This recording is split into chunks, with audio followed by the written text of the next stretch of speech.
তই মোৰ ওচৰত কিয় আহিছ? যা বুলি কৈছো, যা। ঐ দুষ্ট আত্মা, তই কি ভাবিছ মই তোৰ পৰা ভয় খাম? তোৰ পৰা ভয় খাই মই গুচি যাম? মই যাবলৈ অহা নাই নহয়, মই তোক খেদিবলৈ আহিছো। ঐ কটীয়া বুঢ়া, তই যা ইয়াৰ পৰা, নহলে কিন্তু মই তোৰ নেলুগুৰি ধৰি ছিঙিম। ঐ বুঢ়া, তই যাবিনে? নহলে কিন্তু তোক মই ইয়াতে মাৰিম। তই মোক নমা নমা নমা নমা। হাঁহৰ গু, পাৰৰ গু, কুকুৰাৰ গু, মেকুৰীৰ গু, কুকুৰৰ গু, মানুহৰ গু, আত্মা হৈ যাছো মন্তৰ চু। তহঁতি ভিতৰলৈ সোমাই আহ। তাৰ গাত বৰ্তমান নাই, এতিয়া অলপ আঁতৰত আছে। তহঁতি আহিব পাৰ।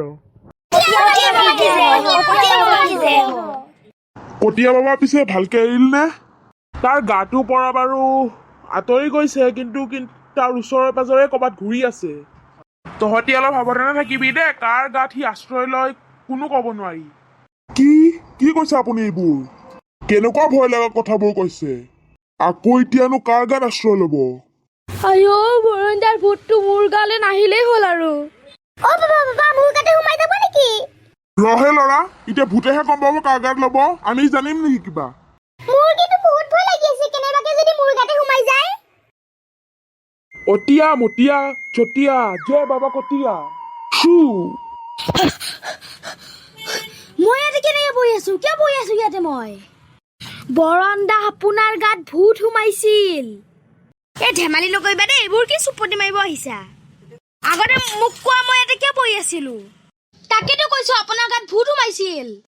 বৰণ, তোমাৰ গাত সঁচাকে ভূত সোমাইছিল, ইহঁতি মিছা কথা কোৱা নাই। এই চোৱা, আমি কটীয়া বাবাকো লৈ আহিছো লগত।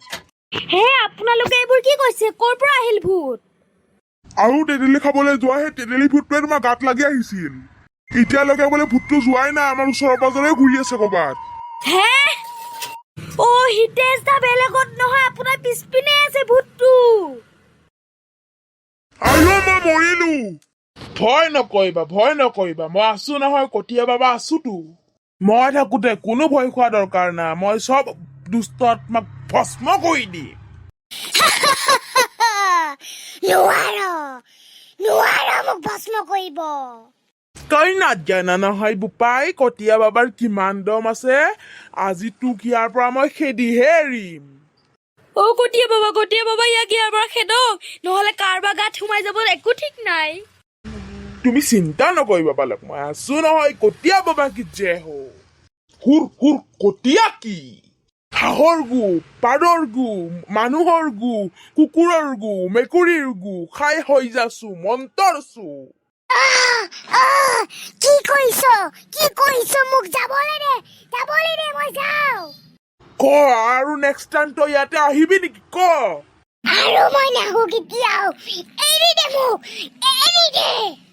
তই শপত খাব লাগিব, নাহো বুলি শপত খা। মই শপত খাইছো, মই আৰু জীৱনত ইয়ালে নাহো। ঠিক আছে বাৰু যা, এইবাৰৰ কাৰণে তোক যাব দিছো। তই যদি আৰু কেতিয়াবা আহ, তোক মই চিৰদিনৰ বাবে বন্দী কৰি থম, তই কেতিয়াও যাব নোৱাৰিবি। কটীয়া বাবা, ই আকৌ কেনেবাকে আকৌ আহিব নেকি? নাই এইবোৰ চিন্তা কৰিব নালাগে, ই আৰু ইপিনে নাহে। ইয়াক যিটো মছলা দিছো মই, এতিয়া ইপিনে ঘূৰিও নাচায় আৰু। আইও, গাটো বৰ বিষাইছে। বালক, তোমাৰ এতিয়া দুদিনমান গা বিষাবই। ই তোমাক কম হাৰাশাস্তি কৰিছে নেকি? যোৱা ঘৰত যাই কেনে মিঠাতেলেদি গোটেই গা মালিচ কৰাগে, কমি যাব। আপুনি যে ভাল বচালে দে আমাক, আমিতো ভাবিছিলো আমি বাচিবই নোৱাৰিম। তোমালোকৰ কপাল ভাল, তোমালোকে মোক পাইছা, বেলেগেতো নোৱাৰিলে হয় এইটো কাম, কাৰণ এইটো বহুত ডেঞ্জাৰাছ ভূত আছিল। মই 100 বছৰ তপস্যা কৰাৰ পিছত এই শক্তিটো পাইছো। কটীয়া বাবা, আপোনাৰ ওপৰত বিশ্বাস আছে, সেইকাৰণেতো আপোনাক মাতিছো আমি। কটীয়া বাবা কি জয় হো। ব'লা বৰণ, তোমাক অলপ গৰম পানী কৰি দিওঁ, তুমি গাটো ধুই লোৱাগৈ। বৰণ দা যাওক, একদম ফ্ৰেছ হৈ লওক। আকৌ ক'ৰবাত কিবা পাৰিব যাব লাগিব নহয়, তেতেলী বা বগৰী। ল'ৰা, তোক কিন্তু একে চৰাইটোৰ গোটেই দাঁত সৰাম মই। তেন্তে মোৰ মৰমৰ বন্ধু বান্ধৱীসকল ভূতৰ পাৰ্টটো ইয়াতে খতম হ'ল তো আজি ভিডিঅ'টো ইমানতে সমাপ্ত মাৰিলোঁ যদি ভিডিঅ'টো চাই ভাল লাগিল লাইক কৰিব শ্বেয়াৰ কৰিব আৰু মোৰ চেনেলটো ছাবস্ক্ৰাইব কৰি বেল নটিফিকেশ্যনটো অন কৰি দিব আৰু কমেণ্টত জনাব দে আৰু নেক্সট আমি কি পাৰিব যাম ধন্যবাদ।